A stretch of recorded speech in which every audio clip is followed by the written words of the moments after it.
ప్రతిపక్షంలో ఏం పని లేక ఒక ఆయన ఫామ్ హౌస్లో పండుకుంటే ఉనికి కోసం ఆరాటంగా మరి పార్టీ నాయకులు రోడ్లెక్కి ఎన్ని రకాల డ్రామాలు చేస్తున్నారు అనేటటువంటి మనం ఒకసారి గుర్తు చేసుకుంటూ దీని వెనకాల ఉంటున్నటువంటి అసలు వాస్తవాలు మాట్లాడుకోవాల్సినటువంటి అవసరం ఉంది. బీఆర్ఎస్ పార్టీ పాత టీఆర్ఎస్ పార్టీ మళ్ళొకసారి రుజువు చేసుకుంది. ఇది దేశం మొత్తంలోనే అందరికంటే ఎక్కువ అవకాశవాద పార్టీ అని, దీనికి విలువలు కానీ ఇది ఒకరి మర్యాద ఇచ్చేటటువంటి చరిత్ర కానీ లేనటువంటి పార్టీ. దాని స్వార్థం కోసం సొంత వారినైనా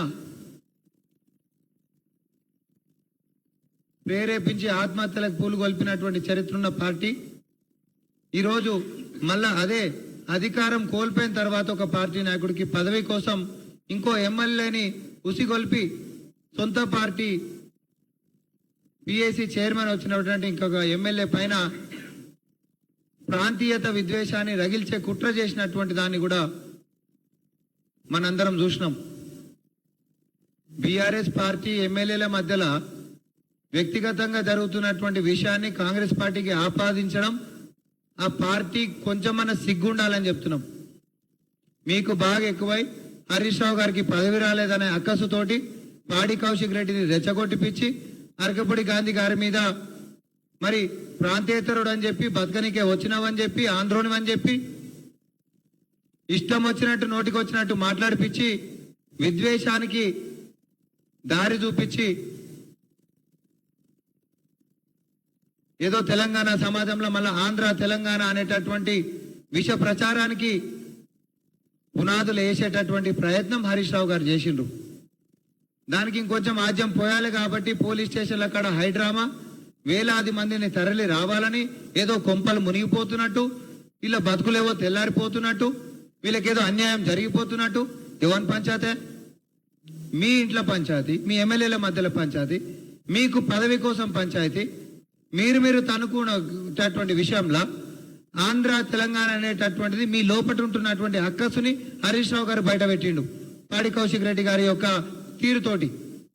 ఆయనని ప్రేరేపించి అట్లాంటి మాటలు అనిపించి బతకనీకి వచ్చినోడు ఎవరని సంగతి ఏందో చూస్తామని చెప్పి అనిపించి హరీష్ రావు బీఆర్ఎస్ పార్టీ కుటుంబ నాయకుల లోపల ఉంటున్నటువంటి విషయాన్ని మరొకసారి తెలంగాణ సమాజానికి చూపించారు. ఇదే మాజీ మంత్రి అగ్గిపెట్టె హరీష్ రావు గతంలో తెలంగాణ కోసం కొట్లాడినటువంటి వాళ్ళప్పుడు కూడా ఇట్లనే రెచ్చగొట్టి అగ్గిపెట్టలేదని చెప్తే బలైపోయినటువంటి వాళ్ళది అధికారంలోకి వచ్చిన తర్వాత అడ్రస్లు లేవని చెప్పినటువంటి చరిత్ర గుర్తు చేస్తా ఉన్నా.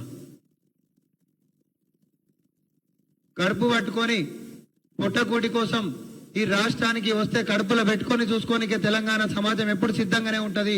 కానీ మా పొట్ట కొట్టేటటువంటి ఆలోచనలతో ఎవరు వచ్చినా సహించేది లేదని చెప్పి ఒక ఉద్యమం వచ్చిన తర్వాత కాంగ్రెస్ పార్టీ తెలంగాణ రాష్ట్రాన్ని ఇచ్చిన తర్వాత మన రాష్ట్రానికి మన బిడ్డలే పాలన చేస్తున్నటువంటి సందర్భంలో తెలంగాణ ఆంధ్ర అనేటటువంటి అంశము ముగిసిపోయినటువంటి అధ్యయనము. కానీ మీ స్వార్థ రాజకీయాల కోసం ఆ రోజు అధికారంలోకి ఎక్కినాక అడ్రస్లు లేవని చెప్పినటువంటి మీ చీకటి చరిత్ర, నీళ్లు నిధులు నియామకాలు అని చెప్పి తెలంగాణ ప్రజలని నమ్మించి ఒకసారి ఎన్నికలు వచ్చిన తర్వాతనేమో టీఆర్ఎస్ అనంటే తెలుగు రాష్ట్ర సమితి అని చెప్పి మీరే మాట్లాడి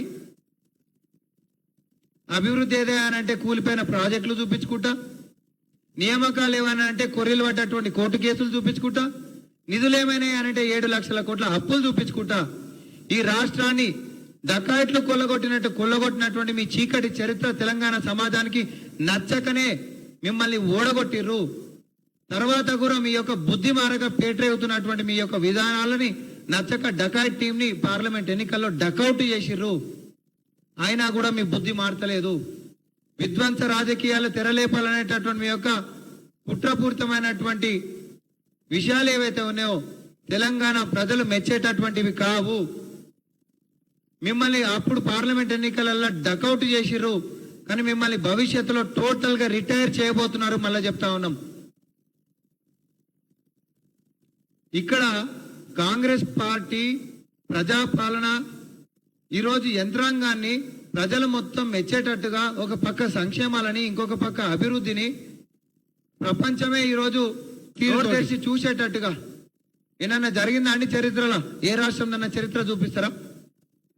26,000 కోట్ల రూపాయలు కేటాయించి 18,000 కోట్ల రూపాయలు సింగిల్ ఛానల్లో 2 లక్షల రూపాయల వరకు ఉంటున్నటువంటి రుణాలను మాఫీ చేసినటువంటి చరిత్ర ఇంకొక రాష్ట్రానికి చూపెట్టురి.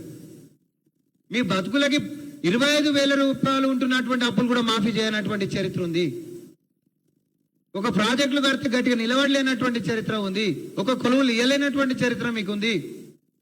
ఈరోజు ఈ రాష్ట్రంలో హైదరాబాద్కి రికార్డు స్థాయిలో 9 నెలల పసికొట్టు లెక్క ఈరోజు కాంగ్రెస్ పార్టీ అధికారంలోకి వచ్చిన తర్వాత విధ్వంసం చేసి పెట్టినటువంటి యొక్క రాష్ట్రంలో 80,000 పైచిలకు కోట్ల పెట్టుబడులని మా యొక్క చిత్తశుద్ధితోటి ఈ యొక్క నగరానికి తీసుకొని వస్తుంటే యంగ్ ఇండియా స్కిల్ యూనివర్సిటీ అని చెప్పి ఈరోజు కేవలము ప్రభుత్వ ఉద్యోగాలు మాత్రమే కాదు, నైపుణ్యంతో మన తెలంగాణ బిడ్డలకి కొలువులు రావాలనేటటువంటి చిత్తశుద్ధితో ఈ ప్రభుత్వం ముందుకు పోతా ఉంటే కేవలము చదువులు ఉద్యోగాలు అనేటటువంటి అంశమే కాదు, ఆటలలో కూడా ఈ సమాజం రాణించాలి, ఒలింపిక్స్లలో కూడా మెడల్ కొట్టాలి, ఈ రాష్ట్ర ఖ్యాతి ప్రపంచ ఖండాలు దాటి చూడాలి అనేటటువంటి ఒక నిబద్ధతతోటి పాలన సాగిస్తున్నటువంటి దీంట్లో ఫార్మా క్లస్టర్లని, వరల్డ్ ట్రేడ్ సెంటర్లను తలపించేటటువంటి విధంగా భవిష్యత్తు కార్యాచరణ రూపొందిస్తున్నటువంటి యొక్క పరిపాలనని,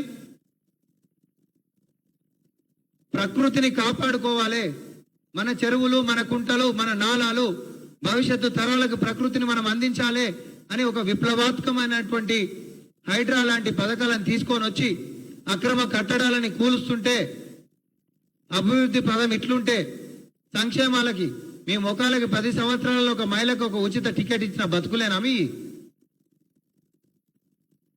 మహిళలకి ఉచిత రవాణాని కల్పించుకుంటూ 500కే సిలిండర్లు ఇచ్చుకుంటూ 200 యూనిట్ల కరెంట్ ఇచ్చుకుంటూ డ్వాక్రా మహిళలకు, అంగన్వాడీలకి పెద్దన్న పాత్ర పోషించుకుంటూ రైతులకి రుణాలు మాఫీ చేసుకుంటూ రికార్డు స్థాయిలలో ప్రభుత్వ ఉద్యోగాలు ఇచ్చుకుంటూ జాబ్ మాట ఇచ్చినందుకు జాబ్ క్యాలెండర్లు తీపించుకుంటూ 10 సంవత్సరాల్లో పెడదారి పట్టినటువంటి యువతని సక్రమమైనటువంటి మార్గంలో పెట్టాలి. మనము తల్లిదండ్రుల గోస బయటికి చెప్పుకోలేనటువంటిది ఏదైతే ఉందో ఒక పెద్ద కొడుకు లెక్క పిల్లలని సక్రమమైనటువంటి దారిలో పెట్టాలి అని అంటే మాదక ద్రవ్యాల మీద ఉక్కు పాదం మోపాలి మనం అని చెప్పి టీజీ న్యాబ్ అనేటటువంటి చట్టాలను తీసుకొని వచ్చి పిల్లలని మనం అందరం ఈరోజు తెలంగాణ బిడ్డలని, ఇక్కడ బతుకుతున్నటువంటి వాళ్ళని, పేదోళ్ళని, మధ్యతరగతి ఉన్నోళ్ళు అనేటటువంటి తేడా లేకుండా ఈ భవిష్యత్తుని బంగారు బాట వేయాలని అంటే వారి యొక్క గుణాల దగ్గర నుంచి మొదలు పెట్టుకుంటే వారి అవకాశాల దాకా కూడా ఆలోచించినటువంటి బతుకులు మేము ఎప్పుడైనా ఉన్నాయా 10 ఏళ్లల్లా?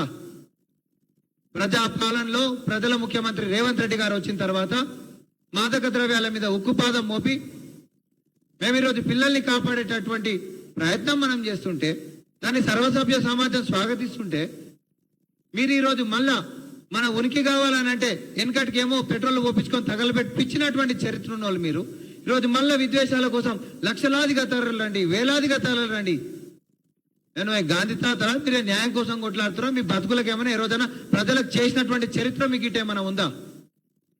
మళ్ళా నేను చెప్తా ఉన్నా, ఒక స్వార్థపు కుటుంబము తెలంగాణ మొత్తం ఒక తీర్మానం చేసుకోవాల్సినటువంటి అవసరం ఉంది. ఒక స్వార్థపు కుటుంబము వారి యొక్క రాజకీయ స్వలాభం కోసము, వారి పదవుల కోసము అవకాశవాదంగా ఈరోజు విధ్వంసపు రాజకీయాలు చేయాలనేటటువంటి దానికి కుట్రలకి తెరలేపుతున్నారు. దానికి బలి పశువులుగా తెలంగాణ బిడ్డల్ని మల్ల దీంట్లోకి గుంజాలనేటటువంటి ప్రయత్నం జరుగుతూ ఉంది. ఒక పక్క ప్రజాపాలన పిల్లల బతుకులు బాగుండాలనేటటువంటి ప్రయత్నాలు మనం చేస్తూ ఉంటే, పిల్లలని పక్కదారి పట్టించాలనేటటువంటి సంకల్పంతో ఈ అవకాశవాద కుటుంబం ముందుకొచ్చింది. తెలంగాణ మొత్తం కూడా ఒక తీర్మానంగా ఈ యొక్క అవకాశవాద కుటుంబాన్ని రాజకీయ బహిష్కరణ చేయకపోతే తెలంగాణ కుటుంబంలో పిల్లలు రోడ్ల మీద పడేటటువంటి అవకాశాలు ఉన్నాయి, పక్కదారి పట్టేటటువంటి అవకాశాలు ఉన్నాయి. ప్రపంచం నలుమూలల నుంచి కూడా ఈ మహానగరానికి వచ్చి బతుకుతురు. తెలంగాణ వచ్చింది, ప్రభుత్వం తెలంగాణ బిడ్డలు నడిపిస్తుండ్రు.